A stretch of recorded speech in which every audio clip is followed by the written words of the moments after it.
Saludos buscadores del misterio y gracias por asistir a granmisterio.org. Estoy seguro de que muchos de vosotros que perseguís la búsqueda de la verdad o el camino del misterio os habréis percatado de que existe una especie de manipulación y censura sobre el conocimiento de antiguas culturas. En las escuelas muy poco se habla de los interesantes y poderosos saberes que tenía el antiguo Egipto, y mucho menos se va a mencionar a la cultura sumeria. Con esto os quiero decir de que hay muchos datos que se desconocen de todas las culturas antiguas del mundo e incluso de culturas que se desconocen y solo se encontraron vestigios, culturas que van más allá de los sumerios, que eran mucho más primordiales que ellos. ¿Qué pasa con estos vestigios? Pues si se ponen en un museo, se buscará una excusa para destruir el museo, como pasó con las tablillas de arcilla sumerias, las tablillas de piedra sumerias encontradas y expuestas en el Museo de Irán. Pero bueno, lo que hoy os traigo, el tema que hoy voy a hablar, es un tema que estoy seguro de que os va a impresionar y os va a fascinar. Y hace referencia a unas extrañas esferas que fueron encontradas en unas minas cercanas en Kersdorp, Sudáfrica. Estas esferas tienen una leyenda muy antigua que hace referencia a unos dioses constructores y segadores de la vida en la Tierra. Todo esto empieza el 17 de marzo de 1977. En las minas de Kersdorp, cerca del condado de Ottosdal, en Sudáfrica, estaban los mineros sudafricanos excavando las minas. Llegaron a una profundidad muy antigua, concretamente a un estrato de la capa que pertenece al Precámbrico, es decir, 2.800 millones de años. Y para la sorpresa de los trabajadores, en esa capa específica encontraron una serie de artefactos que hacían referencia a las esferas de las cuales os vamos a hablar. En principio, y antes de entrar en profundidad, estamos viendo que encontraron en un estrato de 2.800 millones de años unos artefactos. ¿Qué quiere decir esto? Que la antigüedad de los artefactos es de por lo menos 2.800 millones de años, la mitad de la edad que tiene el planeta Tierra. Esto es imposible para la ciencia. Encontrar un artefacto con esa edad ya nos hace referencia a que es un OPART, objeto fuera del tiempo, pero que la ciencia no puede explicar. Cuando ese trabajador de Sudáfrica encontró esas esferas, empezó a chillar, a salir rápidamente de la excavación y a alertar a todo el mundo de que había encontrado un objeto maligno. ¿Y por qué dice esto este trabajador? Esto se dijo porque antiguas leyendas africanas, mucho antes de encontrar estas esferas, hablaban de que en tiempos muy antiguos existieron otras civilizaciones anteriores a la humana. Civilizaciones que en su momento emergieron y se hicieron muy poderosas y que alcanzaron su punto máximo a nivel tecnológico, su punto más favorable dentro de su historia, y que desaparecieron de la noche a la mañana. ¿Por qué desaparecieron? Porque, según ellos, estas leyendas africanas, existirían unos dioses capaces de germinar la vida con unas extrañas esferas que venían del espacio y también de destruirla con las mismas esferas. Es decir, nos hablan de unos dioses que recolectan al ser humano y cuando alcanza ese punto máximo de tecnología, se los llevan, dejando el cuerpo en tierra y succionando su alma, si lo podemos decir metafóricamente así. Estas leyendas dicen que encontrar las piedras en la actual era suponía un mal presagio porque, según se dice, encontrarlas significa el fin de esta actual era. Por eso mismo los que encontraron estos trabajadores de raza negra, sudafricanos, los que encontraron estas piedras pues para ellos fue algo tenebroso y maligno. El capataz de esa excavación, de 1977, decidió obligar a sus trabajadores a que entraran en la excavación, y sacaran esa piedra. Sin embargo, lo que encontraron no fue una piedra, fue más de 200 piedras o artefactos en esa capa del estrato precámbrico. En principio, pues bueno, a alguien inexperto que se encuentra esta piedra, pues le llama la atención, pero lo asemeja con una piedra de forma natural. Pero después de ser expuestas en el Museo de Kersdorp, un científico que trabajaba en ese museo intentó analizarlas y pudo clasificarlas. El primer científico que las analizó después de ser expuestas en ese museo fue el señor Roelf Marx. El señor Roelf pudo determinar lo siguiente: nos encontramos ante 200 piedras que son redondas y que nos da un 99,9% de perfección en su esfera, es decir, necesariamente han tenido que ser fabricadas porque la naturaleza no puede hacer 200 veces una esfera perfecta. Eso es más propicio del ser humano o incluso de una inteligencia. Estas esferas tienen 2,5 centímetros y 10 centímetros de diámetro. Y estaríamos hablando de que en algunas esferas existen una serie de inscripciones o surcos que hacen la circunferencia en esas esferas. Es decir, esto no lo ha podido hacer la naturaleza. En algunas de estas esferas se encuentra unos orificios y en otras no se encuentra esos orificios, como si algo hubiera salido de dentro hacia afuera. Y ahora viene lo interesante de estas esferas. El señor Marx las clasifica en dos tipos. La primera, esferas hechas de metal, no de piedra, de color azul, con un surco a diferentes profundidades de color blanco. Y la segunda, esperaos porque la segunda es ya bastante interesante, mucho más interesante, quiero decir, es el tipo de esferas en las que por ese agujero se aprecia una membrana que al romperla se puede ver en su interior una masa esponjosa de color blanco que se vuelve volátil en contacto con el aire atmosférico, es decir, una cosa blanca que se desvanece con el contacto del aire.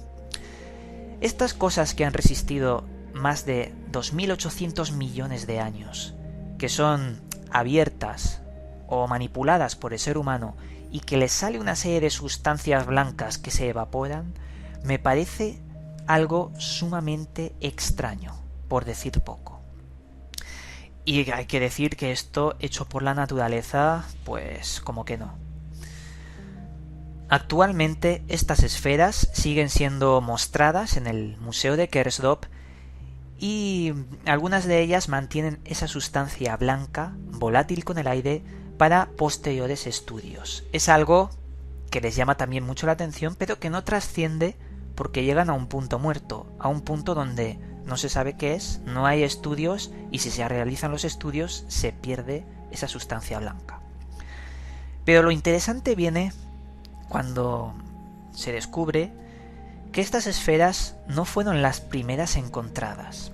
Aparte de mencionar unas que se encontraron en China, yo os voy a mostrar las que se encontraron en Ucrania. Más que nada porque hay más datos. Sobre las de China, pues tengo menos datos. Pero las que se encontraron en Ucrania creo que son muy importantes de mencionar porque implican a altos organismos e instituciones científicas con estudios reales sobre estas piedras.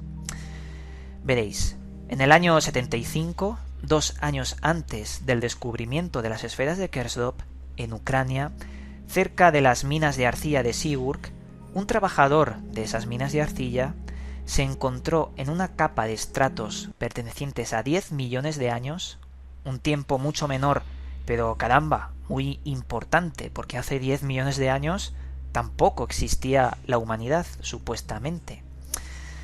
Bueno, encontró una extraña esfera que en principio quiso partir, la quiso romper, le llamó la atención y le pegó unos cuantos golpes.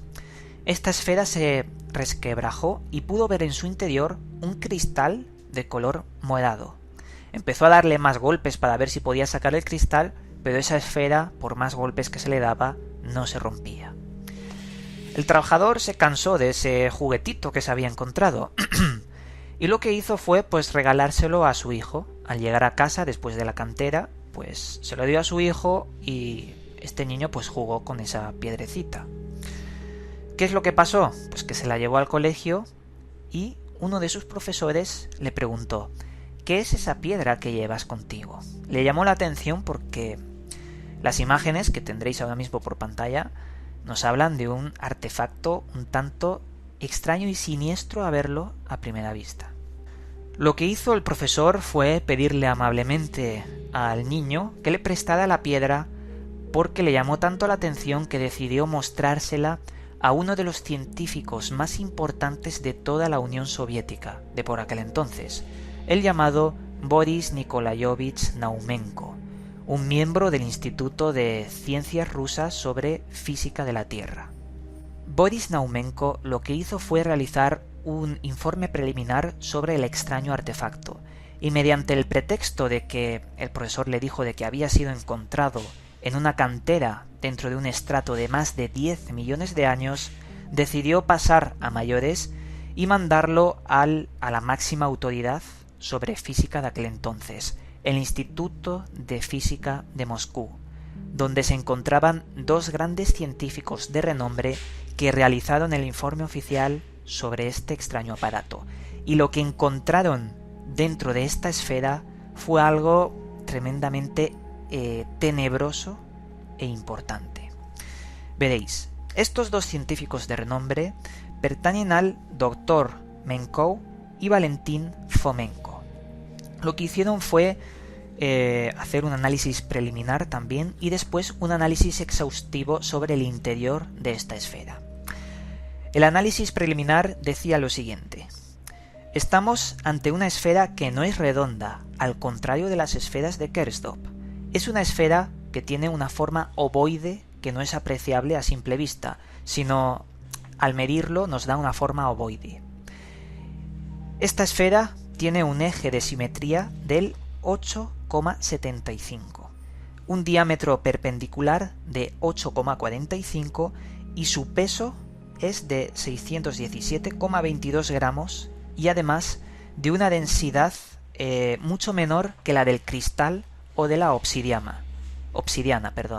Eso ya es algo un tanto extraño, encontrar un objeto con una densidad menor que el cuarzo y la obsidiana. Pero lo interesante viene ahora, cuando mediante los medios que disponían en el año 75 se hicieron con una máquina para hacer radiografías, que concretamente era el modelo X-Ray RUP 150/300. Lo que hicieron fue analizar el interior de las esferas y encontraron algo cuya densidad era negativa, es decir, algo cuya materia era negativa. ¿Y qué es algo con materia negativa? Antimateria. Los dos científicos se quedaron estupefactos. Era la primera vez que la teoría de la antimateria estaba presente como a modo de prueba en una extraña esfera. A partir de ahí decidieron no tocar nada, porque según los estudios y la teoría de la antimateria, si se libera la antimateria y se pone en contacto con la materia, estas dos colapsarían, se desintegrarían en una enorme explosión. Y de esto ya hablamos en el vídeo sobre la explicación de la antimateria. Os lo dejo por aquí por si queréis darle un vistazo. En ese momento llegó a otro punto muerto la investigación sobre la esfera, ya que otros dos científicos, llamados Smolin y Glasgow, decidieron no tocar la esfera porque la implicación de liberar ese cristal oscuro, como decía el trabajador de arcilla, podría desencadenar una explosión tan brutal capaz de desaparecer Europa entera. A partir de aquí, la esfera quedó en un punto muerto para su investigación. Se habían encontrado algo tan extraño y perteneciente a una tecnología que va mucho más allá a la humana que decidieron guardarlo para posteriores estudios, ya que las más altas instituciones como la NASA y otros organismos, pues bueno, no quieren saber nada sobre estos artefactos que están fuera del tiempo, los OPARTs, de los cuales hemos hablado muchas veces también en Gran Misterio y hemos aportado pruebas de la existencia de algo que no debería existir, al menos en esta humanidad. Por lo tanto, podemos mencionar que algo de verdad deben tener las antiguas culturas y leyendas africanas sobre esos dioses que descendieron desde las estrellas, crearon al hombre y lo destruyeron con esas esferas. Si os dais cuenta, esas esferas que poseen ese arma de destrucción masiva de la antigravedad, de la antimateria, fueran liberadas, podrían destruir una humanidad entera. Al margen de esto, debemos decir que no sabemos cuántas civilizaciones existieron antes que nosotros, pero que los vestigios, las pruebas, los objetos encontrados hablan por sí solos. ¿Qué clase de seres habitaron antes que nosotros? Ya los indios Hopi hablaban de un mundo en el que existían los hombres hormiga, o así los llamaban, hombres parecidos a nosotros, pero que vivían bajo tierra. La verdad es que la conexión entre las culturas antiguas y el fenómeno de otros seres, los extraterrestres, los intraterrestres, los seres interdimensionales, están siempre relacionados. Incluso la idea de la serpiente, de la cual hemos hablado tanto, y que te vayas a la cultura a la que te vayas, siempre vas a ver la serpiente como una deidad, como símbolo de sabiduría y también de peligro. Dejamos aquí este videoprograma, seguiremos investigando sobre otras esferas que también fueron encontradas, como os he mencionado, en China, y que nos hablan de lo mismo, la misma forma, el mismo tiempo no, porque como hemos visto estas dos esferas tienen antigüedades diferentes, pero encontrar una antigüedad de 2.800 millones de años me parece que no puede ser tan fácilmente negado.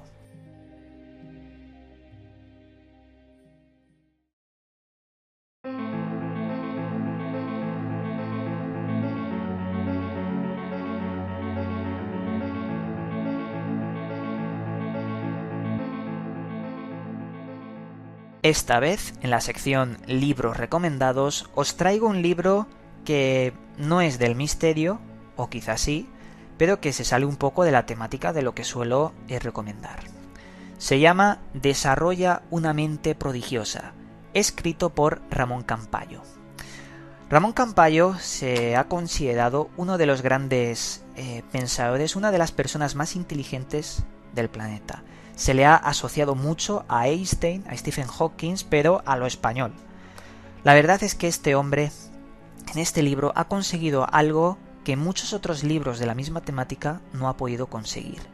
Ha conseguido un estudio eficiente para lograr esquematizar cualquier investigación y poder ir un pasito más allá en la información. Veréis, vais a encontrar miles y miles y miles de libros con títulos parecidos, pero que tú te los lees y te venden humo, te venden pues consejos muy ambiguos, cosas que todos sabemos, pero en este no. Este libro es la clave para poder hacer varias cosas en torno a la memoria, y os voy a contar qué cosas se exponen en este libro. Primero nos enseña a hacer asociaciones inverosímiles con las cosas, y esto se traduce como que te enseña a memorizar algo muy rápidamente y que nunca se te puede olvidar. Es muy difícil que se te olvide. Y lo hace con asociaciones inverosímiles. Luego te enseña a hacer casilleros mentales. Son una serie de reglas muy fáciles de memorizar que te sirven para toda la vida para transformar los números en frases, palabras e imágenes. Y de esta forma tener cualquier número, cualquier fecha en la mente para siempre. Luego hay un capítulo que nos habla de la lectura hiperrápida, una lectura muy rápida y eficiente que nos ayuda a leer, si se leen 400 palabras por minuto, con este capítulo te enseña a leer 1200 por minuto y lo hace de forma tremendamente eficiente. Y os digo más, lo he puesto en práctica y funciona la lectura hiperrápida. Luego nos habla también de cómo hacerte esquemas, cómo organizar los conceptos y, en general, cómo prepararte psicológicamente también para poder realizar un extenso informe. Yo lo he recomendado porque para mí, con este libro, yo considero que mucha gente le puede ayudar a impulsar sus investigaciones, a investigar como lo hacemos todos, los que buscamos el misterio, y poder organizar su gran cúmulo de informes y demás. Pues mira, ahora que lo tengo aquí, hoy he hecho este videoprograma con un esquemita. Me suelo hacer muchos esquemas sobre las cosas para poder exponerlas porque si no, es imposible. Y en base a los esquemas, pues mira, te aprendes todas las cosas y así puedes tener tu CPU, tu información en la cabeza para siempre. Y ya después de esta larga charla sobre un libro muy bueno que podéis encontrar de forma, pues bueno, muy fácil por internet, creo que vale 5 euros, no sé, a lo mejor lo encontráis gratis y nos ayudáis a difundirlo. Pero bueno, después de todo esto, os mandamos un cálido abrazo y nos volveremos a ver en otro vídeo, ya sabéis, lunes y jueves.